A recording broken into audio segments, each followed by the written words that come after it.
righty. So we're happy to have Tom Rich back with us. He's done several sessions for us before. And Tom is a qualitative researcher, is president of the QRCA. He's worked on marketing and research for nearly 30 years. He's still a youngster compared to some of us. And he always does wonderful, wonderful classes. So Meryl is with the QRCA Emeritus Group. We welcome emeritus members, and of course, we welcome our students as well. So he's got a very interesting presentation. Put the note in chat, I think it's there.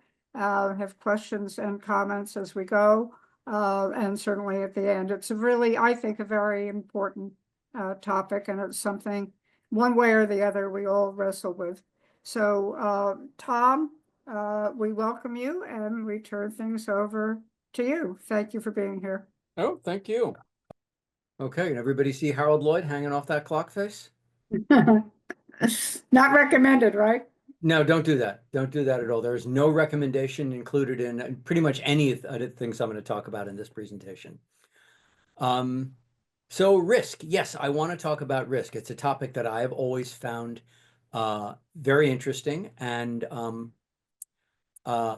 you know, and also professionally, it's important to me. I'm a qualitative researcher, like Judy, like Meryl, and risk is frequently, not only is risk what market research is to a large extent all about, but risk is also very much what you know is a topic that comes up a lot in qualitative research conversations. So so we're going to talk about assessing risk. We're going to talk about understanding risk. You know, let's go. Mm-hmm. So first thing I want to do is I want to talk a little bit about history. This is Blaise Pascal. He was a late 17th century philosopher, mathematician. He really was one of the great mathematicians of his time. Although, like most mathematicians, all of his good work was done by the time he was 25. He was a scientist and he was a theologian. In mathematics, he was an early pioneer in the fields of game theory, and he probably pretty much invented game theory and probability theory. And in philosophy, he was one of the early pioneers of existentialism. So he really was one of the truly great minds of his day. As a writer on theology and religion, he was an enthusiastic defender of Christianity. In fact, the term, if you've ever heard this, Christian apologist, seems to have emerged in France right around Pascal's time. And I don't know if there's a connection there or not, but I've always suspected there might be. One thing for which he is particularly well known is what has come to be called Pascal's wager. It's a philosophical argument suggesting that if one cannot definitively disprove or prove God's existence, it's still more rational to believe in God, or perhaps to convince yourself you do, or pretend you do, or at least claim you do, because the potential rewards of believing are infinitely greater than the potential losses of not believing, if it turns out that God does exist. It's a better safe than sorry approach to the question of God's existence. This idea has been hotly debated ever since. Much has been written about it. If you want to see a ferocious rebuke to this premise, just go to YouTube and Google Pascal's wager and Christopher Hitchens, and you'll be entertained for hours. Mm-hmm. Hold on for a second. Zoom is not cooperating with me. There we go. Why do I bring this up at the beginning of this presentation? Ultimately, because what Pascal was talking about was risk. He was talking about what you stand to lose based on the decisions you make. Now, I'm going to show my colors. I tend to agree with the arguments, the critics of this argument, that it's kind of a silly argument. It's one of those arguments that really is only compelling to those who want to agree with it. But it's an illustration of the idea that almost every single decision that we make in life comes down to weighing risk. So let's talk about why risk is so important. You know, risk, and I'm talking about the possibility of loss when I use that term. It is one of the central issues in the human condition. It informs pretty much every single decision we make, particularly the big ones. And also, perhaps I'm stating the obvious here. I think the pandemic really heightened our awareness of risk and changed our perception of it. The pandemic changed us. It's still changing us, and I don't think any of us yet knows in all its detail exactly how it has changed us, but it certainly has. We evolved as a species in a highly risky environment. There was always a danger of getting, trampled by a mammoth or eaten by a saber-toothed tiger or something like that. Bad decisions in ancient times were often fatal. So being able to assess risk and make good choices is a trait that's been selected for not just in our species, Homo sapiens, but I would say pretty much any successful organism. Any species that doesn't really seem to know how to handle risk probably doesn't exist anymore. Whole industries are built around risk. Insurance, my industry, market research. Also, whole industries are built around the misinterpretation of risk. Gambling would be a good example of that. So a good understanding of risk, particularly the mathematics of risk, and I promise there will be no math in this presentation. Thank you. You're welcome. I really think can lead to better decisions and more realistic expectations. Let's talk about some of those industries that have basically built themselves around risk. Let's talk about insurance. When you buy insurance, whether it's a formal insurance policy or you buy the extended warranty on that washing machine you just bought, or whatever it is, you're buying insurance, what you're doing is you're quantifying risks and costs. There are people who have advanced degrees in what's called actuarial science. Risk is pretty much all they do for a living. But you're quantifying risks and costs. You're specifically the likelihood and the costs of potential negative outcomes. And then what you're doing is you're sharing those costs with a pool, hopefully a large pool, of other people. Everybody pays in a little, and the poor unfortunate soul who actually experiences whatever the regrettable event it is that we're all worried about, that person gets the money. Everybody else benefits from having purchased, what they call in the insurance industry, predictable cash flows. What it means is that no matter what happens, you know what you're going to pay out because you purchased an insurance policy. I mentioned this before. Market research it's a lot of things, but one of the main things it is it's a way organizations mitigate risk. And they do that in a whole variety of ways. And I'm kind of speaking through my lens as a researcher, but it's used to test the validity of new ideas. Now, to be clear, this is not always helpful. Sometimes people need to experience a product or a service in order to realize they need it. The iPod is a classic example of that. But even so, there is a lot to be said for just putting an idea in front of a group of potential customers and, seeing if they sit up and bark. It's a lot of the work that I've done over my career as a researcher is exactly that, showing descriptions of new products and services and seeing, what seems to stick and why. Researchers have an enormous variety of tools and methodologies that enable us to assess and mitigate risk. It's used to optimize products and messaging. Once a product has, the idea has been validated, or at least you hope has been validated, or even perhaps it's in market, you can make it better. You can reduce the risk of failure by optimizing the features and characteristics of that product or service. Same thing with advertising. Any responsible advertiser is going to, at least to some extent, copy test their advertising before they execute that $35 million media plan. It's a great way to identify your target consumer. One of the best ways to make sure your product doesn't fail is to make sure that you're actually pitching it to the right people. And then, a lot of the time, you hear this term in the market research world a lot. It's a disaster check. More than anything else, we're just trying to make sure that whatever it is we're going to do, it doesn't go down trailing smoke and parachutes. It may not be a massive success, but it won't be an abject failure. It's often been said that market research is often a much better predictor of failure than it is of success. Closely related, risk informs many marketing decisions and marketing tactics and marketing strategies.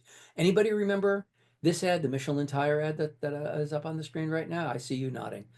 I've often thought it was one of the most craven messages I've ever seen in advertising. You know, use our tires, or, you know, boy, a nice kid you got there. It'd be a shame if anything happened to him.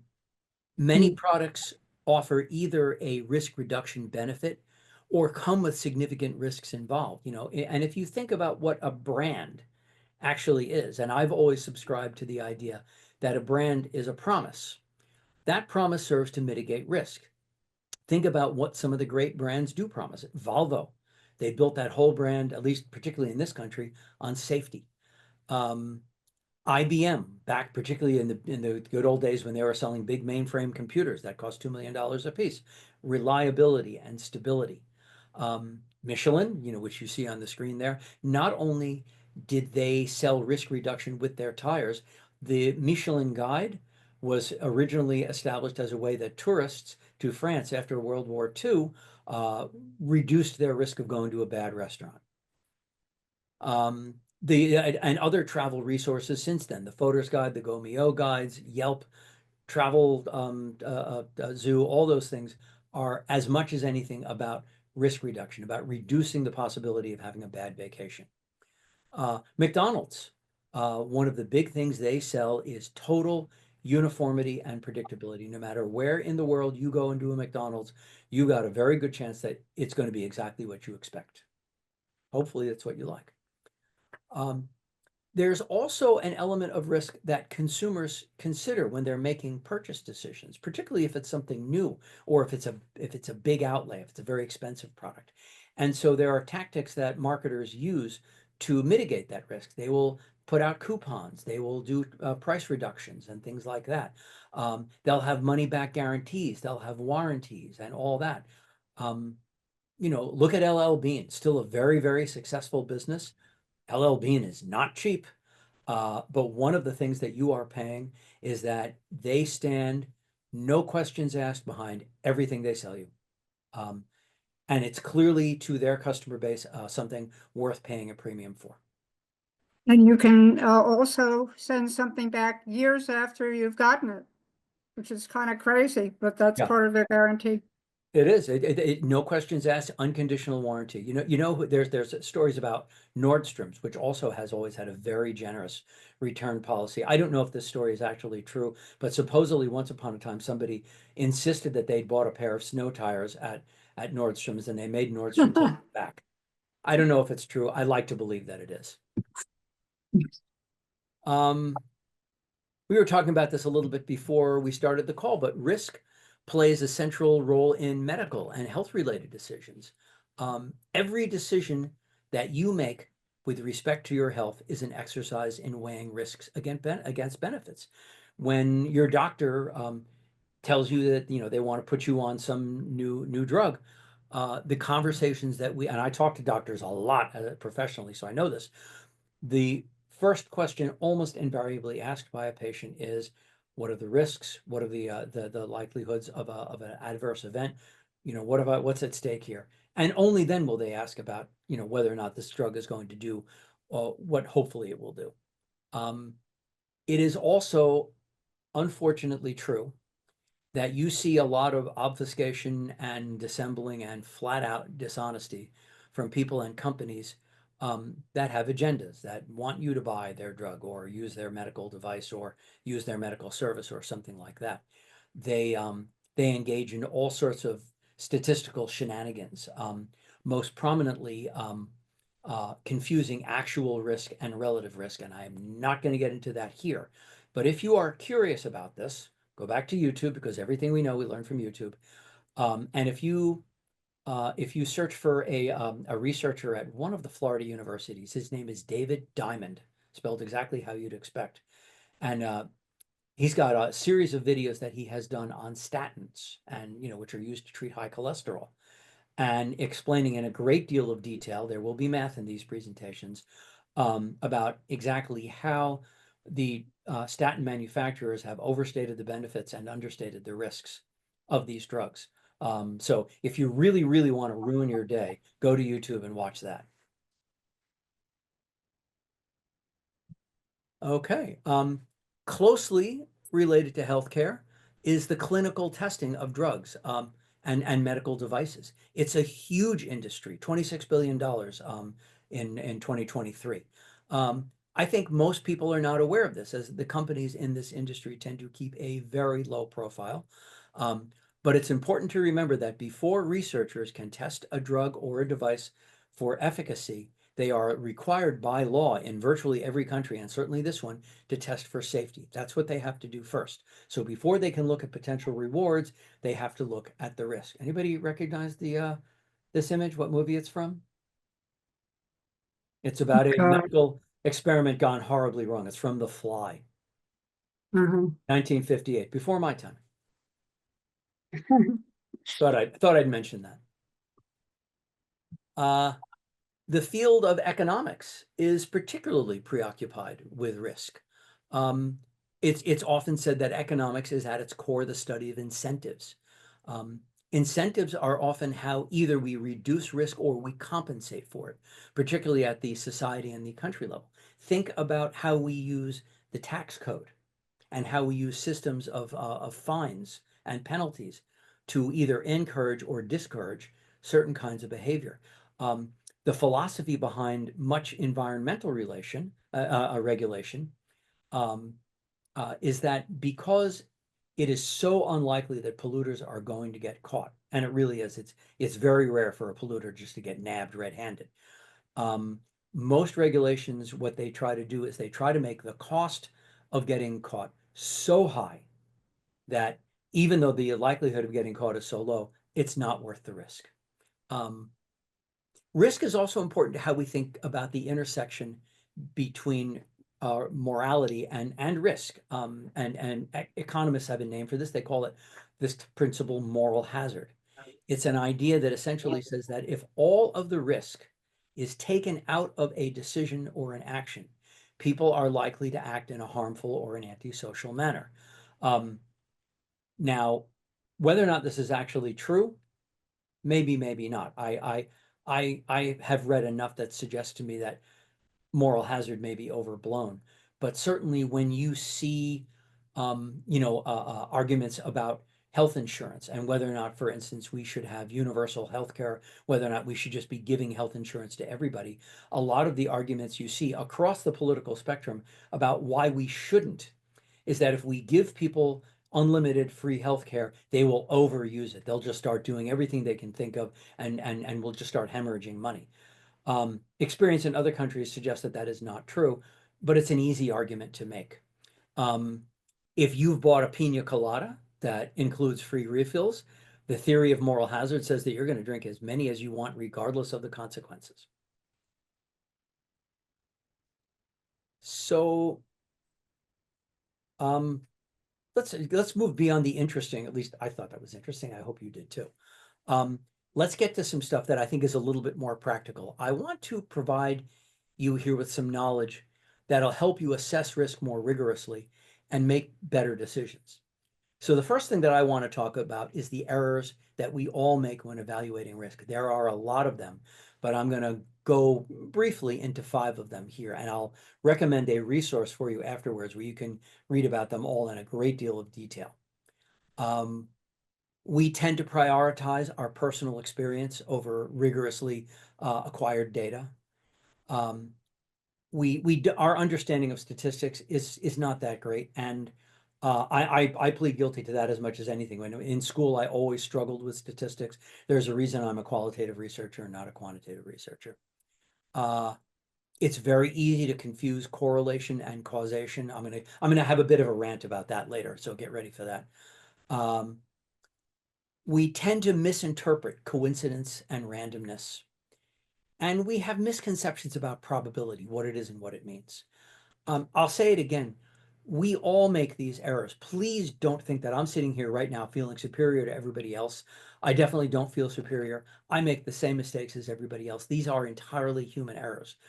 Ultimately, they all tie to how our brains work. Remember that our brains evolved under very different conditions in a very different environment than the one in which we live now. We face situations and decisions that, to be honest, our brains really aren't designed for. And that's a lot of, I think, what leads to bad decisions. However, there is good news.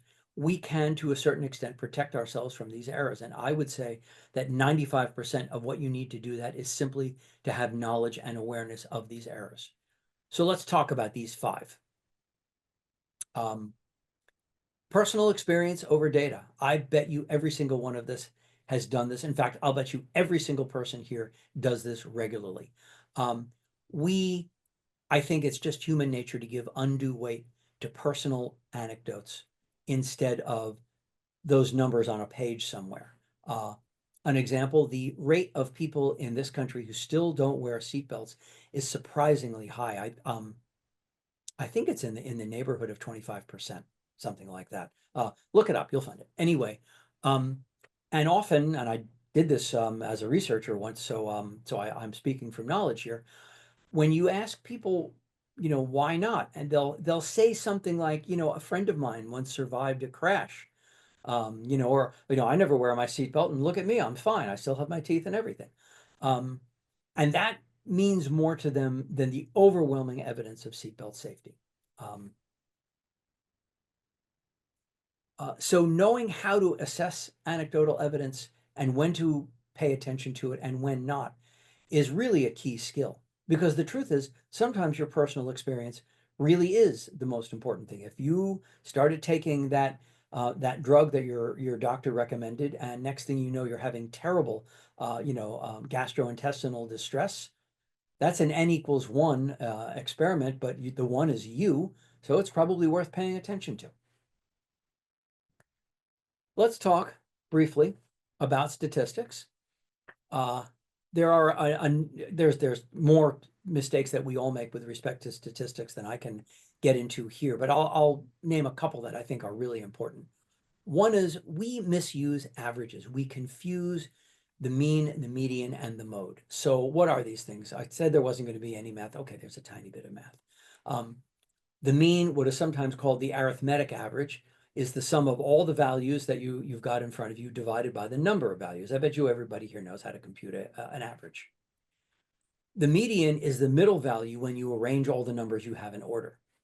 And the mode is the most frequently occurring number. And depending on which of these 3 averages you choose, you can tell a very different story. Let's say we have a company, it has 100 employees, and the average compensation is $100,000 per year per employee. But what I didn't tell you is that of those 100 employees, 99 of them make $50,000, and one of them, we know who this is, makes $5 million. So saying that the average compensation is $100,000, I mean, it's technically true, but it's pretty misleading too. You would be much more representative if you use the median or the mode. Another one is we tend to overvalue small sample sizes. If a medicine is tested among 5 patients and they all improve, that's interesting, but it's just 5 patients. Without a larger sample, there's always the risk that what you saw in that tiny sample is due to nothing more than random occurrence. Oh, sorry, went ahead too far. This is important. The misuse of statistics in the media and in politics and in public discourse really can manipulate public opinion and can lead to poor policy decisions. So some knowledge of statistics can be helpful. Confusing correlation and causation. If you look for this one, you will see it everywhere. Brace yourself, by the way, you're going to get my rant on this page. It's going to come. An example that's always fun is that whenever a Nicolas Cage movie comes out, summer drowning rates increase. It's uncanny.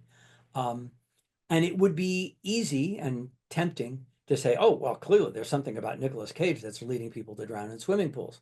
Obviously there isn't. It is just a freak correlation. Make nothing of it.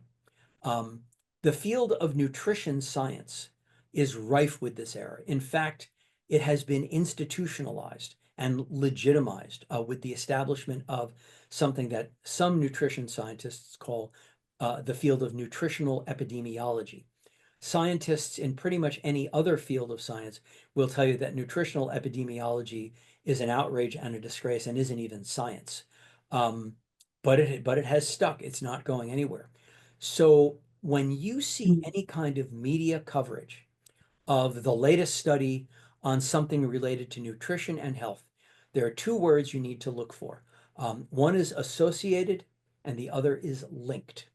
So if you see something in an article that I saw recently in the New York Times that says that saturated fat is associated with cardiovascular disease, or that processed meats have been linked to cancer, when you see language like that, be very, very suspicious. Because if they could have said that one of those things causes the other, you can be absolutely sure they would. Getting back to saturated fat and heart disease. Nutrition researchers have been trying to prove since the late 1950s that there's a causal link there. Incredible amounts of resources have gone into substantiating this claim. They have failed every single time for more than 60 years. Same thing with processed meats and cancer. The World Health Organization actually declared processed meat a class 1 carcinogen with zero clinical evidence to back it up at all. None. And they said, but it's linked. Anyway, that's the end of my rant. I will stop now. Thank you for indulging me. Oh, I didn't show you my little bullet points there. Okay. Another thing that we do, and I think this one again is a very human thing to do, is we misinterpret coincidence and randomness. We are pattern-seeking organisms. This is an evolved trait that our species has, and that pretty much all of our primate predecessor species had as well. And most of the time it serves us well. But what happens is, because we are inclined to see patterns, sometimes we see patterns where they don't exist. A lot of lottery playing and sports betting behaviors are driven by people seeing patterns that aren't really there. People who play the lottery regularly will often review tables of past lottery results, and they'll think they see patterns there. They almost certainly don't, unless there's some shenanigans going on. The inescapable fact is that we live in a crazy, random world that's trying to kill us. And the random nature of life really does make people uncomfortable, because it emphasizes the extent to which we are not in control of our destiny. So seeing non-existent patterns is one way that we compensate for this discomfort. Oh, and I've got an example here too. You dream that there's going to be a surprise party for you, and then, lo and behold, a few days later, somebody throws a surprise party, maybe for you, maybe for somebody else. You assume your dream was predictive. But if you think about it, statistically, with billions of dreams being dreamed by billions of people every night, some of them are bound to come true. Probability misconceptions are also really common. There are many, many probability fallacies. I'm just going to tell you about two. There are dozens of them. And if you find this interesting, there's a place you can go to find them. The first one is what's commonly called the gambler's fallacy. That's the mistaken belief that a past random event will affect future ones. So if I flip a coin 5 times, and let's assume it's a legit coin, and it lands heads 5 times in a row, it's natural to think, oh, well, the next one's got to be tails. Tails is due. No, there's every bit as much chance as tails coming up on the next flip as there was on the previous ones. It hasn't gotten more. Same thing with dice. Every roll of the dice is an independent event, independent from the previous one. Now, there are gambling scenarios where these are dependent variables, not independent variables. For instance, if you're playing poker and you know that 2 aces have been dealt out of the deck already, then yes, the likelihood of an ace coming up again has just been cut in half. So that's a place where the gambler's fallacy doesn't hold. The other one, I find this one really interesting, is what's called the conjunction fallacy. And that is the assumption that specific detailed scenarios are more likely to be correct than broad ones. So for instance, and there's lots of research done by cognitive scientists to prove this. If you ask people which is more likely, Jane is a lawyer or Jane is a lawyer and a mother, a surprisingly high percentage will say number two. Somehow the increased specificity somehow adds credibility to the claim. You see this in particular in religious contexts. The more specific religious beliefs become, the more credible they tend to be to the flock. The one really good example of this is the Church of Jesus Christ of Latter-day Saints, the Mormons. I hope there are no Mormons on this call. Although what I'm going to say is I hope not going to be in any way offensive to you. But one of the reasons that this sect of Christianity has been so successful in growing over the last roughly 100 years or so is that the Mormon vision of the afterlife, I don't know if you've ever read anything about it, is really, really specific. Based on who you are and what you've done in your life, it will tell you exactly where you're going to live, who you're going to be with, where you're allowed to go, who's allowed to visit you, and all on so forth and so on, in all sorts of great detail. And when research is done among converts to that religion, one of the things that they cite is, wow, the vision of the afterlife was just so specific. I was so able to get my hooks into it. And yet if you think about it, the more specific those beliefs get, the less likely they have to be. This is one of those little crazy quirks of how our brains work.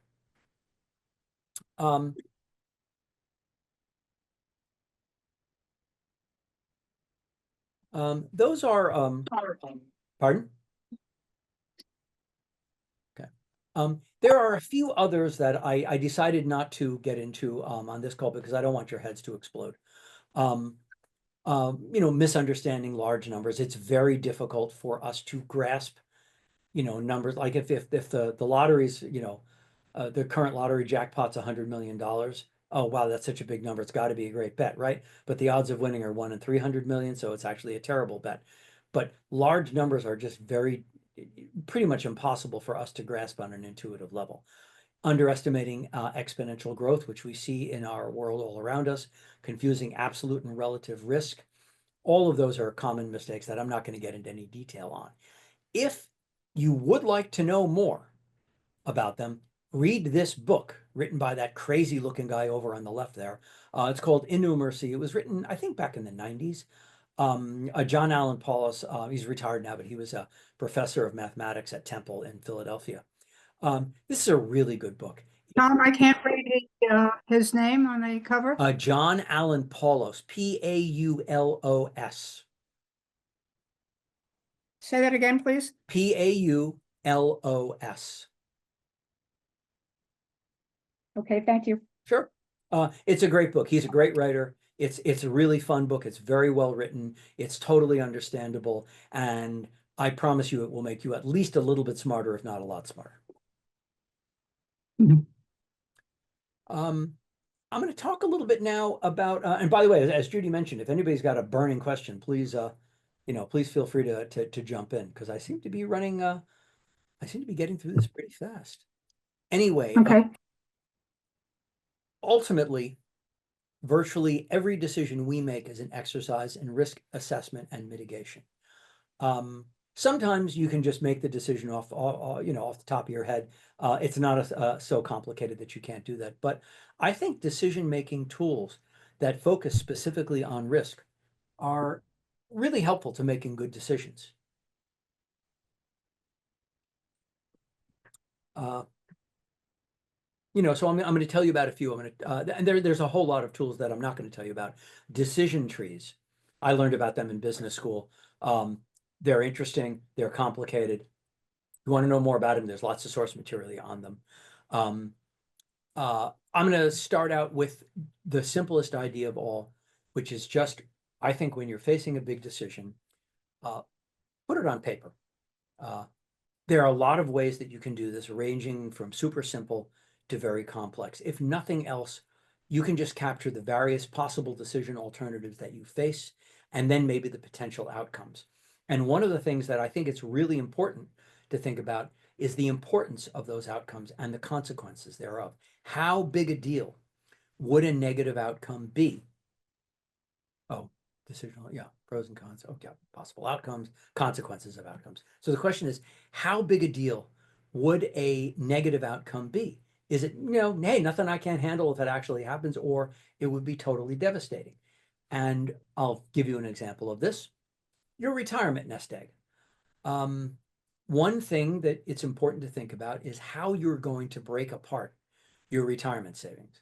Putting all your eggs in one basket has an obvious and pretty significant appeal. It can make things much simpler logistically. You're going to get a lot less mail, and fewer people you have to get to know and talk to. Furthermore, if you're confident that one of those baskets is going to yield a better investment return than all the others, then why wouldn't you want to put all your eggs in that one? However, think about the consequences. If that one investment does turn out a little better than the various other ones, then great, you get a little more asset growth, which is nice, but it probably isn't going to change your quality of life during your retirement. That's one of the reasons why investment advisors are so adamant that everybody should have a certain amount of their net worth in bonds. Bonds don't pay nearly as well as equity investments, but they're a lot safer. The consequences of something going horribly wrong with your retirement savings are absolutely devastating. I don't know about any of you. I bet, like me, a number of you know people whose retirement savings were devastated or even completely wiped out by the collapse of Lehman Brothers or the Enron affair or Bernie Madoff. Enron was a client of mine. A bunch of my clients, people I knew, people I worked with, people I really cared about, had every penny of their retirement savings, every penny of their IRA, of their 401k money in Enron stock. And we all know what happened there. So, Yeah. So in addition to thinking about consequences, it's important to think about the importance of those consequences. Here's another tool. I kind of like it.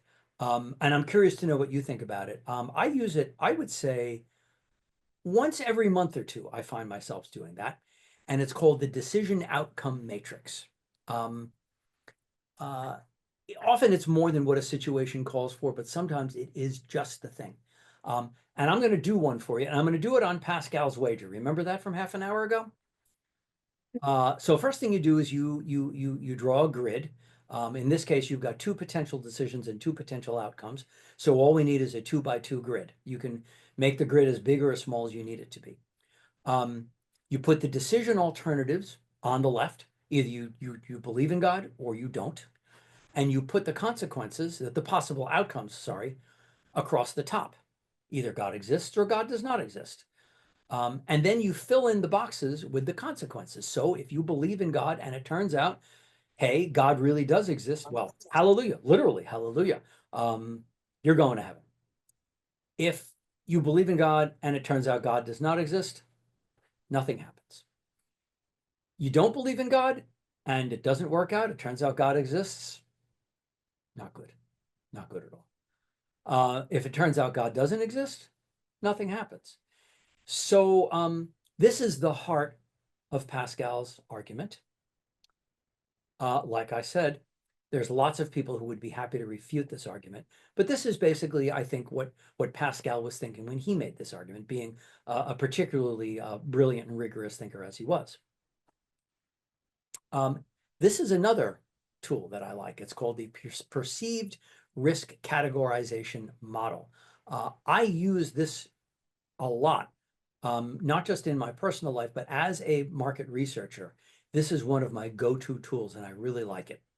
What it says is that risk is kind of an amorphous concept. And by defining risk more specifically, you can have better conversations about it, you can think about it more clearly, and you can ultimately come to better thought out decisions. So there are 6 kinds of perceived risk. The first one is physical. And so the questions you're asking there is, could this be harmful to me somehow? Could it injure me or could it make me ill? Could it endanger somebody else?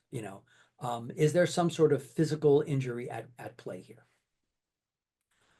The second is what's called a resource risk or an asset risk. And so think about all the resources that are scarce in your life. Do I have time for this? What else could I do with that time if I didn't do this with it? Can I afford this? What else could I do with that money? We're talking about opportunity cost here, if you think about it. So what else could I do with the time or the money that would be required from this? And what could be the financial effects of an adverse outcome, Bernie Madoff? There's the functional risk. Will this perform as expected and required? By the way, if anybody wants a copy of my slides, just reach out to me. I really am happy to share it. My email address is on the last page. Happy to send you a PDF of this. But functional risk, is this going to do what I expect it to do, what I need it to do?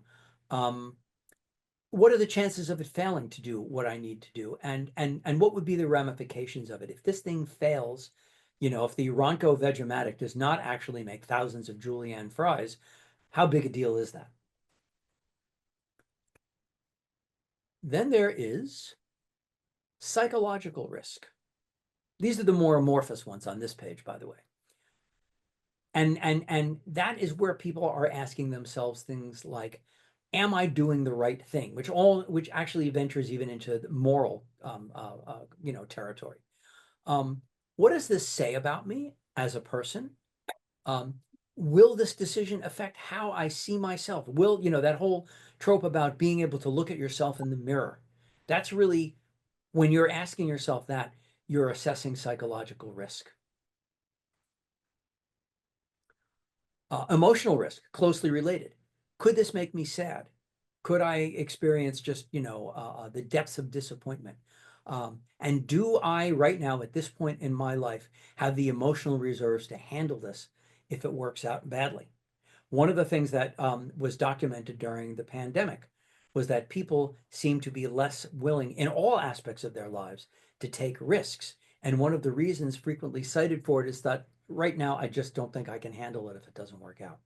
Maybe in a couple of years, maybe 2 years ago, I could have handled it. Not right now.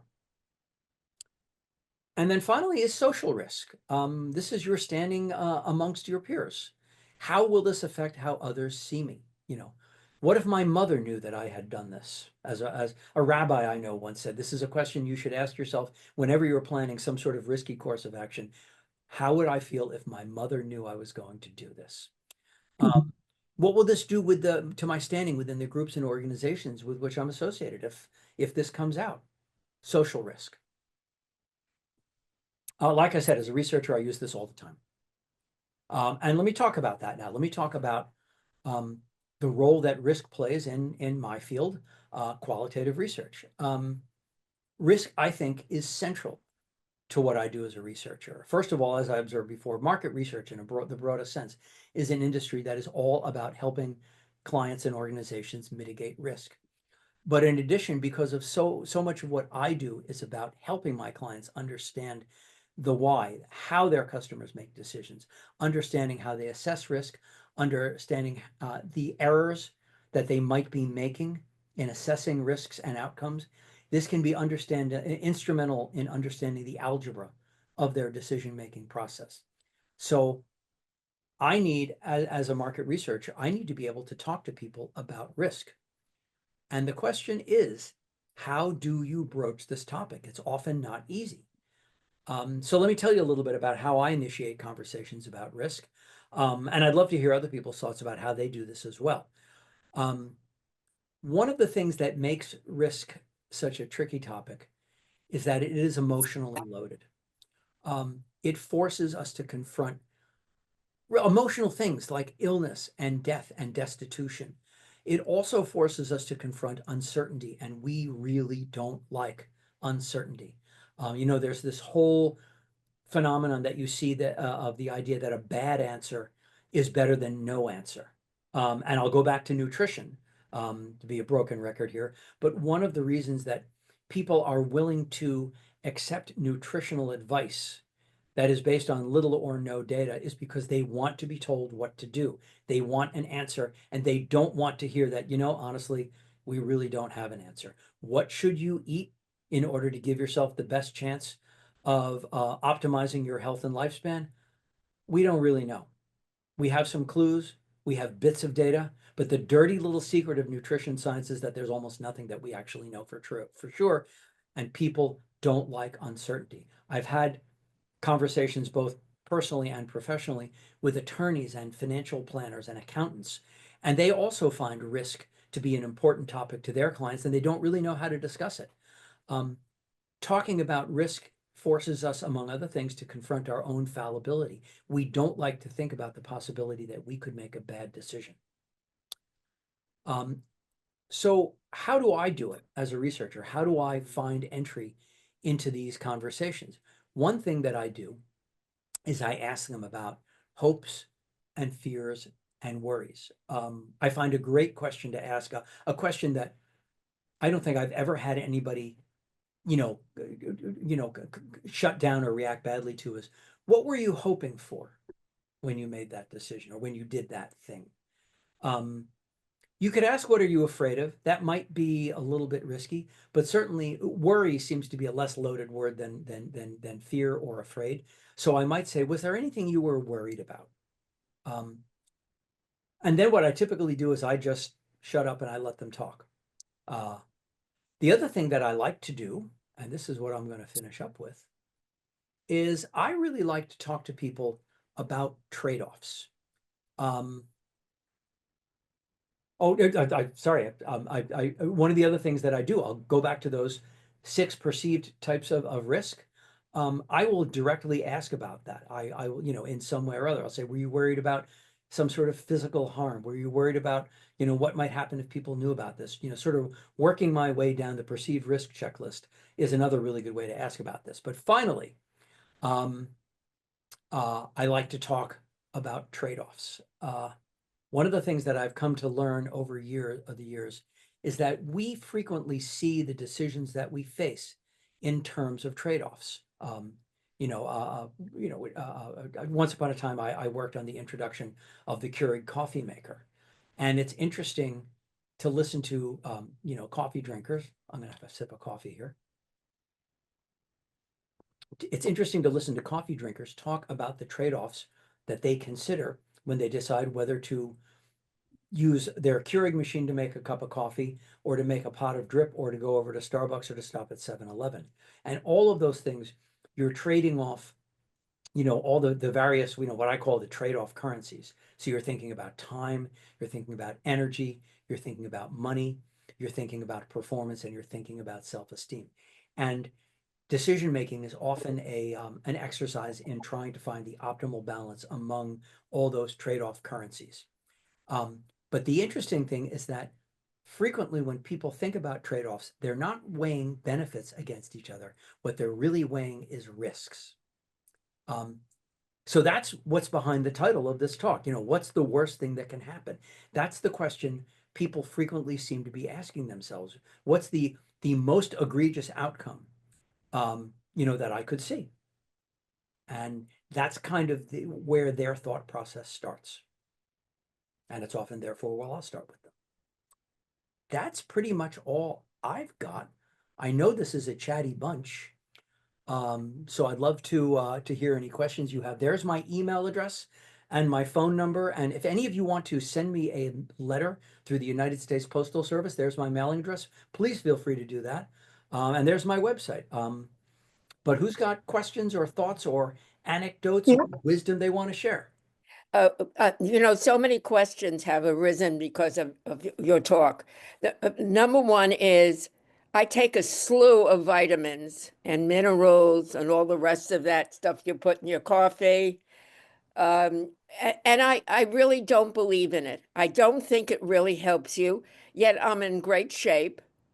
I'm healthy and I have no real problems. So when I complain to somebody about that, they say, you're in such good shape. And I think to myself, but I'm spending so much money and I don't feel so great with the vitamins. My stomach gets upset if I forget to take it with food. How do we know if all these vitamins are helping us, or I'm just naturally in good health and I shouldn't take any chances with it? You're going to hate my That's a answer. perpetual Yeah, question. you're going to hate my answer. And I will tell you, I have a vitamin client. you know, I can tell you that, you know, research participants, when you talk to them in the broadest terms about why they take vitamins and supplements, Yeah. it almost invariably comes down to it's at least there's at least some reward and very little risk. And they're not wrong about most supplements don't come with much risk. There are a few you have to be careful with. Niacin in particular. Be very careful with niacin. There's a short list of things that you actually need to be careful about. For the most part, they're really pretty safe. The dirty little secret, actually, it's not a secret at all, of the supplement industry is that they are protected by act of Congress from any liability with respect to product performance or claims that prove to not be true. So as long as they word their claims on their packages correctly, vitamin and supplement manufacturers can say almost anything they want. And they are not required to do any clinical testing at all. The only testing that they are sometimes required to do is what's called product quality testing. So if you ever see a vitamin that is there's a label on it that says USP certified. Yeah. USP is United States Pharmacopoeia. It's a private company. I think it's a nonprofit, but they test vitamin products to make sure that they are what they say they are. So if you think you're getting 1,000 milligrams of vitamin C with rose hips, if it's USP certified, you can be pretty confident that you really are. Now, does that vitamin C with rose hips actually do anything That's for the you? question. Who the hell knows? I will tell you, I take some supplements too. I take magnesium, I take iodine. What else do I take? I take MCT oil. That's considered a supplement. I'm sure I'm forgetting some. I'm sure there's a couple of others. I take vitamin. Well, I do take, despite my railing about statins, I do take a low dose of statin every other day. And because of that, I take vitamin K2 and CoQ10. Do I need any of those things? I have no freaking idea. It falls in the category of it can't hurt. I think so. As my grandfather would have said, hey, couldn't hurt. You know. That's And what people tell with me. most vitamins and supplements, that's probably true. The only thing it might hurt is your wallet. And, you know, sometimes I have found myself talking to individuals who are really struggling to afford all of the vitamins and supplements that they're buying. So that is harm. But I think, you know, if you can afford it, I don't know, like I said, I take them. My question is, whenever I'm talking to my friends about things that are happening in the news, right away they'll say, you know, history repeats itself. Are there statistics to prove that? That's a really good question. I'm going to ask ChatGPT as soon as I get off this call.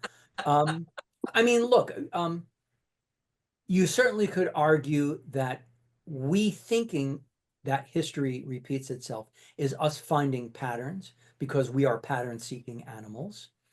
But at the same time, I don't think that there's I mean, when I think about the, you know, my memory of U.S. presidents goes back as far as Lyndon Johnson.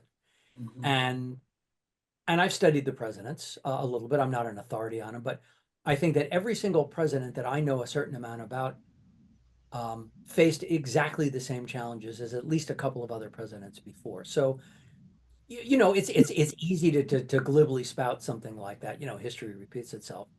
I'm going to go out on a limb and say that it's at least 50% true. There, I actually attached a statistic to that claim. Make of that whatever you want. Interesting. Thank you. I have osteoporosis, which is not at all uncommon, unfortunately, for older women. And I have a joint in my spine that was damaged, and it's been that way for years. So the question is, what do I do now? My doctor has suggested a medication called Evenity. It's very expensive, but money isn't the only concern. I want to know, is it worth it? And I read about it, and it says, well, risk factors, you know, you might have a problem if you have cancer or heart disease in your family. I thought, okay, you just named my father, my mother, and me. What do I do now? you know, it's like, how do you weigh that? The benefits could be good, but, you know, when you read that list and it applies so directly to you and your family, you go like, what do I do now? So I'd be curious to know how you might go about that. I mean, I'll tell you how I would approach a question like that and how I have approached it for pretty much um, every drug that I've chosen to take. I'll often start my research on it with the manufacturer's own website. You know, so you go to Betity.com, you go to Lipitor.com. Obviously, the website is going to give you the most positive picture it can, but these websites also are so highly regulated that there's a real limit to just how much, you know, chicanery the drug manufacturers can engage in. So I find that that's a good place to begin. Um, and then the thing that I do is I will go and actively start looking for contrary opinions. And, you know, look, it's not hard to find, you know, pretty much any opinion you go looking for on the internet these days. So I carefully consider, you know, my source. You know, so for instance, you know, going back to you know, statins, you know, that guy I told you to go look for on YouTube, David Diamond. He is a PhD professor of neurology at maybe Central Florida University. He's very well respected. His understanding of medical statistics is very high. So when a guy with that kind of credentials tells me that I should be suspicious about a certain class of drug, I might pay attention to that. I might not take what he says as gospel, but I do pay attention. Um, you know, and the truth is there are also, and I'm not going to name names, but there are certain highly respected institutions out there in which I have personally lost faith. And so when people from those institutions make claims, I tend to discount them. If any of you really want to know what they are, send me an email. I'll tell you, but I'm not going to get into it here. But you know, I don't know. I mean, I'm pretty sure I did not give you a very good answer here, Judy. Ultimately, you're going to have to decide if you trust your doctor and your doctor's judgment or not, and you're going to have to think about the potential risks against the potential benefits. I mean, one of the things that I do have a fair amount of faith in, or I should say confidence in, is how we test and approve drugs in this country. Sometimes it goes wrong. We all know that. But for the most part, it's pretty tough for a drug to get on the market that is not safe. Won't say it never happens. I bet everybody here can name an example where, you know, where it did. But for the most part, you know, drugs are pretty safe. Whether or not they're effective, that's another question. You know, the FDA last year approved a drug to treat Alzheimer's with no evidence at all that the thing actually does anything at all. So the Evenity, the question also was, in the past, I've had Prolia, and then we were told, no, if you had Prolia in the past, you can't use it again. Then I saw information saying, yes, you can use it again. So I asked my doctor, who, and I've been going to him for over 20 years. For the first time ever, he sounded very annoyed with me. I'll research that, I'll get back to you. And when might that be? You know, so I rely at least on our physicians. Yes, I do some of my own research, which sometimes gets me more worried. Yeah. You don't. It'll do that. But doing nothing doesn't seem like a great choice either. You know, the other thing that I do is, is I make sure that I have as full a knowledge as I can of potential negative side effects to watch for. So that way, if I do decide to take the medication, I know what to look for. If, you know, if my joints start hurting, if I start having certain types of intestinal distress, if I start getting headaches, I don't suffer in silence. I call the doctor. Yeah, you know, I wonder if you would share your information about people who use the Keurig coffee machine. I have been on it for years now, and I love the efficiency of it and the quickness of it and the less bother. And I have a granddaughter who claims that coffee from a Keurig gives her terrible intestinal cramps. I've never read any information about that, and I think the Keurig is the most wonderful thing for making coffee in the morning when you're bleary-eyed. And the only time I don't use it is when I have a lot of people over, and then I use my big percolator. So what did the other people have to say? Do you remember? I Or mean, can you share that? there's a limit to what I can tell you about that research. You know, we guard client confidentiality pretty jealously. I am quite sure that I never, in the course of my research, had anybody report some kind of negative health effect from Keurig Okay. coffee. I don't Uh, know where she got that from. You know, But she, listen, it is possible that for some freakish reason, it does affect her that way. It could also be her imagination. And remember, we are pattern seekers, and sometimes we see patterns that aren't there. Um, I mean, the best advice that I would give you is that if you're not getting terrible intestinal cramps from drinking Keurig coffee, then you should keep drinking Keurig coffee. right. Thank you. Okay, very good. Let's go to Lisa. Come on in, please, Lisa. Thanks, Tom. I thoroughly enjoyed the discussion, and it was a great reminder. I was a pharmaceutical sales rep for all of 6 months when I Oh first God, got how out of bad college. did I offend you with what I said? Oh, no, you didn't. It was only 6 months. But when you're dealing with sensitive topics where you see no real benefit, I mean, say for instance, it's a pipeline that's going to be put down through a highway, and the client is allegedly claiming it's going to be green energy and it's going to be less stressful. They're promising jobs, but eventually it's going to disrupt their highway, their traffic pattern. It's also probably going to increase the cost of energy. How do you what are some ways to get underneath, because the group's going to be irate at first, you know, when they read it, but what are some of the ways or tactics you've used to get at some of the real, to just sort of calm them and get them thinking, to get them really thinking beyond what questions really need to be addressed that I they may mean, get and have a certain comfort level with?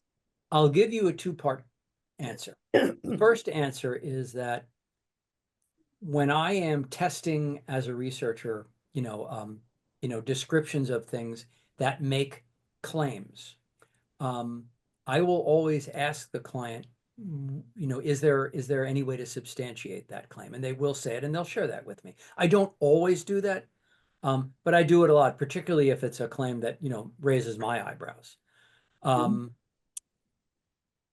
It's particularly if I once got subpoenaed because I had, for a client not to be named, tested advertising that proved to be, to use a technical term, bullshit, and I got deposed. And I don't want to ever go through that again. I was not personally at any risk, but it was a very unpleasant experience and also time consuming. So I am a little bit careful with that. I will also tell you that there are, and I'm not going to name any names, but there are companies that I don't work with because I don't think that they're honest. And look, all companies play games with the truth a little bit. That's capitalism. But there's a line beyond which I don't like to go. When it comes to specifically to your question about testing claims with market research participants, sometimes it's important to tell people at the outset something along the lines of, for the purposes of the next 45 minutes we're going to talk, please assume that everything that I tell you is true. Okay. Later on, I promise you there will be an opportunity for us to get into the veracity of these actual claims. But for the initial part of our discussion, I want you to just assume everything is true. I want you to take everything at face value. Now, not all participants will do that, but as long as I know who they are, I can kind of control for that in the conversation. I've never actually had to do that, but I guess if a participant became overly disruptive, maybe I'd have them removed from the group, but I've never had to do that. But you know, it's not hard to get people to willfully suspend disbelief for a little while, particularly if you tell them there will be a chance to talk about what you really want to talk about. Thanks. I'm very glad to hear that bullshit is a technical term. It is a It'll add technical to term. the vocabulary. I actually had two comments. One was about the Keurig discussion we were having. I haven't heard the same thing about the Keurig like causing stomach upset per se, but I have heard concerns about the healthcare precariousness of that appliance.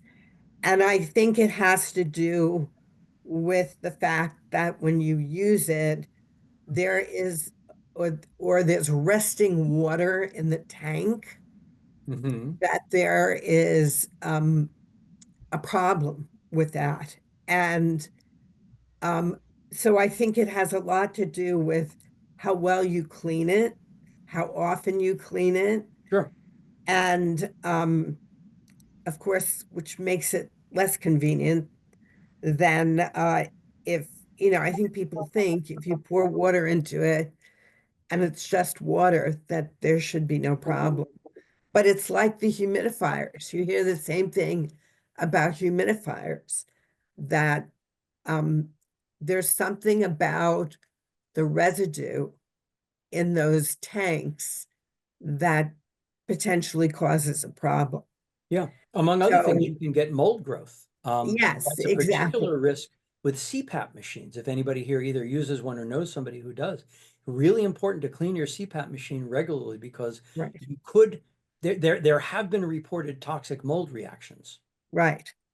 Sorry, I interrupted you. Continue.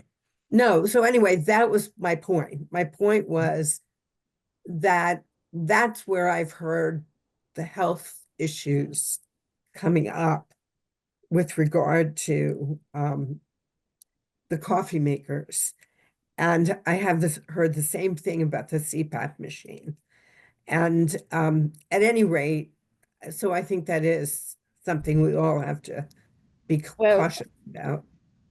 Can I interrupt? I am Sure. very aware of the water at the bottom of the tank.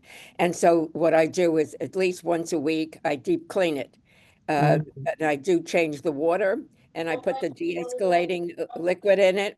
And also I have done a lot of, because I love the machine so much, I do a lot of research on it and I've learned how to take care of it. I even keep a pick to clean out the holes, because sometimes even when you clean it, the water splatters. So there's a lot of work to be done with the Keurig if you want to keep it clean and fresh and healthy and in working condition.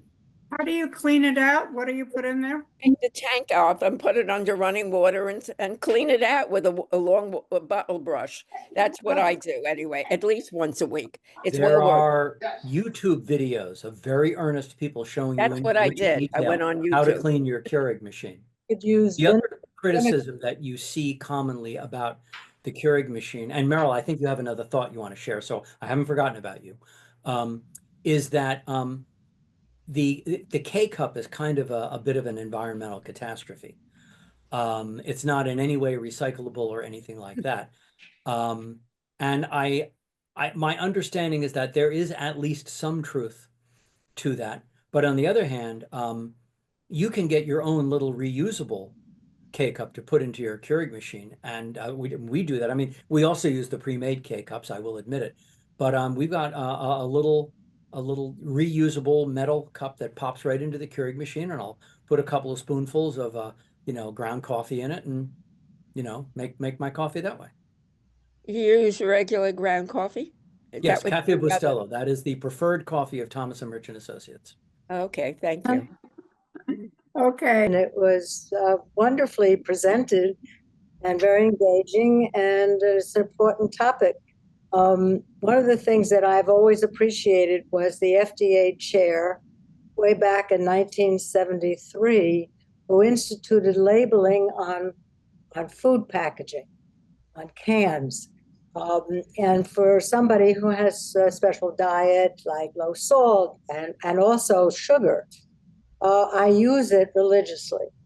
And I feel healthier, even though my glucose levels were higher at the last blood test, which is also an indicator of whether or not you're doing well with your health program and your intake, what you're doing.